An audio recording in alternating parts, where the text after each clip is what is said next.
मग प्रीतीला जय जिजाऊ जय शिवराय.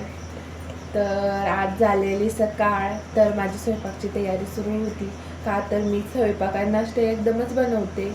तुम्हाला तर माहीतच आहे, टिफिनसाठी मला स्वयंपाक लवकर बनवायला लागतं आणि श्री पण छोटा आहे, खूप दमवतो, त्याच्यामुळं मी लवकरच बनवून घेते. तर ठीक आहे, चला. पण सकाळी खूप म्हणजे खूप धावपळ होते बरं. स्वराचं आवरायला लागतं, त्याच्यात श्री उठून बसलेला असतो. परत ह्यांनी येते, त्यांना जायचं असतं नाश्ता करून, ह्यांना नाश्ता तयार लागतो. तसं करते हे मदत, पण ह्यांना टाईम नसतो, तिथे पण जायला लागतं ना, मग नाश्ता बनवायला लागतो, मग करून जाते. मग तुमची पण हीच लाईफ आहे का, सांगा मला कमेंटमध्ये. माझं असं मत आहे की किती रोज राहाल मुलं चूल मूल करत, आपलं स्वतःचं काही तर पाहिजे. घरात बसू नका यार, काय ना काय तर करू.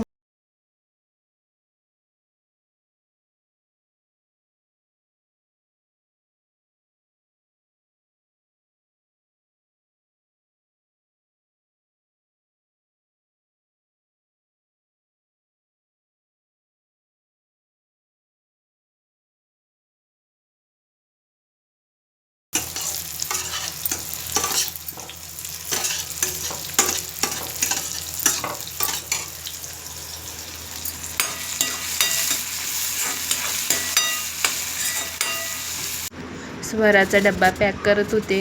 स्वयंपाक झालेला होता, सगळी तयारी झालेली होती, फक्त आता स्वराला उठवायचं होतं. तर डब्बा पॅक करून तिला उठवायला गेले. ती खूप दमवते, सकाळी उठत नाही. तिची सकाळी 7:30 वाजता व्हॅन येते. तर माझं सगळं आवरलेलं. तर स्वरा स्कूलवरनं आली होती आणि तिची चालू होती स्टडी.